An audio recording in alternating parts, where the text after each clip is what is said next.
자, 다우지수가 0.58% 상승이 나왔고 나스닥이 2.52% 상승이 나왔습니다. 다우가 전고점을 뚫어낸 상태에서 계속해서 양봉이 올라오고 있죠. 더 추가적인 상승 여력이 저는 여전히 남아있다고 생각을 합니다. 자, 나스닥도 빠르게 바닥을 찍고 나서 며칠간 계속해서 지금 상승 패턴이 지금 나오고 있는 모습이 나오고 있어요. 자, 미국은 제가 그랬지만 역시나 이 시장을 짓누르고 있던 금리 이슈, 즉 미국의 국채금리가 계속해서 상승한다 라고 했을 때 그 영향으로 리스크로 인해서 기술주 중심의 나스닥을 많이 빼면서 좀 조정을 보이는 모습이 나왔는데, 자, 결국은 금리는 오래 갈 수가 없습니다. 미국의 금리 자체가 계속해서 올라간다 그런다 할지라도 시장에 영향을 미치는 것은 그렇게 크다고 생각을 하지 않습니다. 단기적인 악재, 단기적인 하락은 될 수 있을지언정 지금의 유동성 장세, 즉 돈이 많이 풀려가지고 시장 자체를 돈으로 끌어올리는 이 유동성의 장세에서는 결국 힘을 못 쓰고 이슈는 소멸이 될 거라고 제가 누차 얘기를 드렸었죠. 역시나 다우와 나스닥은 그러한 움직임을 보이면서 시장을 지금 상승을 하고 있습니다. 자, 우리가 결국에는 큰 뜻을 봐야 돼요. 큰 뜻을. 자, 지금의 큰 대의는 뭐냐? 미국의 국채금리가 올라가는 게 시장의 리스크가 되겠습니까? 아니면은 미국 코로나19가 백신이 계속해서 하루가 멀다 하고 보급이 되고 있어서 코로나19가 끝나게 되면 정상적인 경제활동을 할 수 있다는 기대감이 더 클까요? 결국에는 우리가 무게를 놓고 저울을 기울였을 때 시장 자체는 코로나19에 대한 종료, 앞으로 시장 경제가 이제 정상적으로 회복이 될 거라는 기대감이 더 크게 반영이 될 수밖에 없는 거고 지속적으로 그런 움직임이 나올 수밖에 없다는 거죠. 그래서 단기적인 이슈, 금리 이슈는 어느 정도 이제 시점상 마무리가 돼가는 것 같다라고 해외 증시 쪽은 이야기를 해드릴 수가 있겠어요. 자, 그리고 이제 쿠팡이 어제 미국에 상장을 하셨죠. 종가 기준으로 시가 대비 한 45%가 상승이 나오고 마감이 되었습니다. 어찌됐건 첫 스타트는 굉장히 잘 나가고 있고, 쿠팡을 이기는 거는 지금 시가총액으로는 우리나라 기업 중에 삼성전자 정도 있다고 생각을 좀 해주시면 될 것 같아요. 아무튼 뭐 그러한 이슈가 간밤에 좀 있었습니다. 국내 증시를 한번 보자 그런다면 코스닥은 종가 기준으로 제가 880 보자 그랬죠. 종가 기준 880 보자 그랬는데 종가 기준으로 제일 많이 밀렸을 때가 언제냐? 890까지 밀렸었어요. 889 9포인트 남겨놓고 다행히 시장에 지금 반등이 나오고 있습니다. 자, 여전하게 여러분들이 기억해야 될 숫자는 뭐냐? 코스피는 얼마라 그랬죠? 2940, 그 다음에 코스닥은 880. 종가 기준으로 이 라인들 이탈하게 되면 현금화 시키고, 종가 기준으로 이 라인을 이탈하지 않으면은 계속해서 홀딩 전략 유효하다라는 거를 제가 계속해서 강조를 해드렸고, 지금 현재도 그러한 전략은 여전하게 유효하고 있습니다. 자, 어제 제가 이제 저희 AP투자연구소 홈페이지에다가 이제 글을 좀 적어놓은 거 있었는데 무료추천 종목 그 내용 한번 살펴보면서 같이 좀 이야기를 좀 드릴게요. 자, 오전 9시 18분 3월 11일 증시 상황 짚어드리면서 제가 시황 설명을 좀 해드린 게 있습니다. 자, 장 초반 전일 미국 증시의 상승 영향으로 상승이 나오고 있는 모습입니다. 장 초반은 상승의 모습으로 움직이고 있으나 오후 들어 또 어떠한 변동성을 보일지 미지수입니다. 시장 자체가 워낙 변동성이 커지고 있는 모습이고 미국과의 디커플링 현상이 나타나고 있기 때문입니다. 제 생각은 이렇습니다. 최근 국내 증시의 하락을 이끄는 요인은 무엇일까? 1번 미국 국채금리 상승, 2번 연기금의 매도, 3번 3월 감사 시즌으로 인한 투자심리 위축, 4번 시장의 상승에 대한 차익 실현 매도 물량, 이 정도로 요약할 수 있겠습니다. 국채금리는 점차 하락이 나오고 있고 연기금의 매도 물량은 길어야 5월 안으로 소진될 것이고 3월 감사 시즌도 길어야 15일 남았고 시장의 차익 실현 매도 물량은 점차 줄어들 것입니다. 즉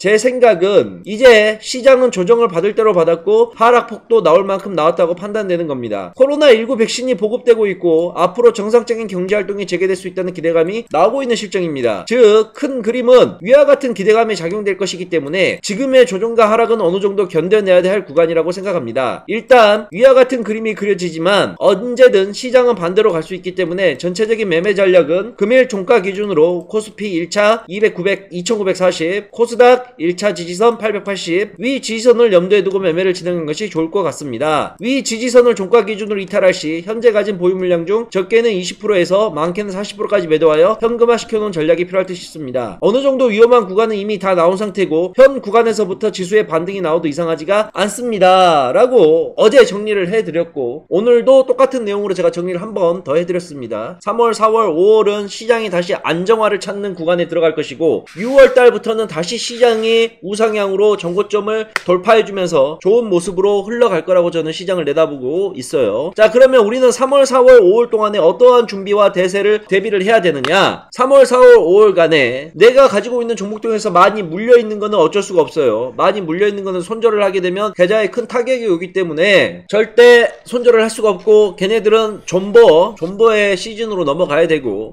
약간 지지부진하거나 약 손실이거나 수익이 좀 나고 있는 종목들, 그런데 너무 좀 지지부진하다 그러면 종목 교체를 할 필요가 있습니다. 그러면 그러한 종목 교체를 제가 뭐 쪽으로 좀 한번 섹터를 한번 잡아보라고 그랬죠. 바로 반도체 쪽 섹터를 잡아서 반도체 쪽에 조금 힘을 한번 실어보는 게 제가 봤을 때는 좋을 것 같습니다. 지수의 반등이 횡보가 마치고 나서 지수의 반등이 나오기 시작을 하게 된다 그런다면, 저는 개인적으로 가장 먼저 반도체 중심이 주가 되는 섹터가 돼서 시장을 이끌어낼 거라고 생각을 하고 있어요. 그래서 항상 반도체 쪽을 제가 공부를 하라고 이번 주 내내 이야기를 드리고 있습니다. 5G 뭐 봐야 되나요? KMW 봐야 되겠죠? 한번 봅시다. 반등 나오기 시작하죠. 빠질 만큼 빠졌다. 참고로 KMW는 우리 VIP 회원들도 제가 갖고 있는 종목이라고 방송에서 몇 번째 얘기를 해드렸습니다. 우리 VIP 회원들 당연히 손실이지, 지수가 이렇게 빠졌는데. 하지만 우리는 분할 매수가 들어가 있는 상태이기 때문에 KMW가 이제는 어디까지 나와 있느냐, 제가 계좌 직접 한번 보여드릴게요. 계좌 보면서 한번 이야기를 한번 해봅시다. 자, 이거 한번 다 같이 봅시다. 총 지금 6천만원 매수 금액으로 본다 그런다면 평가손익이 마이너스 158만 5천원입니다. 마이너스 2.61%밖에 안 돼요. 그래서 수익 나는 종목들은 나고 있고, 보시게 되면 뭐 손실 나는 종목들은 나고 있는데, KMW가 지금 3차 매수까지 다 완료가 된 상태예요. 왜? 그동안 5G 종목들이 KMW를 비롯해서 쭉 하락이 계속해서 지속적으로 나왔죠. 그러다 보니까 분할 매수가 1차, 2차, 3차까지 돼가지고 3차 분할 매수 들어와서 570만원, 거의 600만원까지 풀로 다 매수가 됐습니다. 오늘자 현재 기준으로 4.84% 손실 구간이에요. KMW 차트 한번 봅시다. 이게 앞으로 더 빠질 것 같습니까? 아니면은 여기서부터 기술적 반등 구간이라도 나올 것 같습니까? 여기서 4% 5% 더 못 올릴까요? 무슨 말인지 이해 가시죠? 왜 우리가 분할 매수를 해야 되는지, 왜 용재영이 항상 분할 매수를 목 놓아 외치는지 아시겠습니까?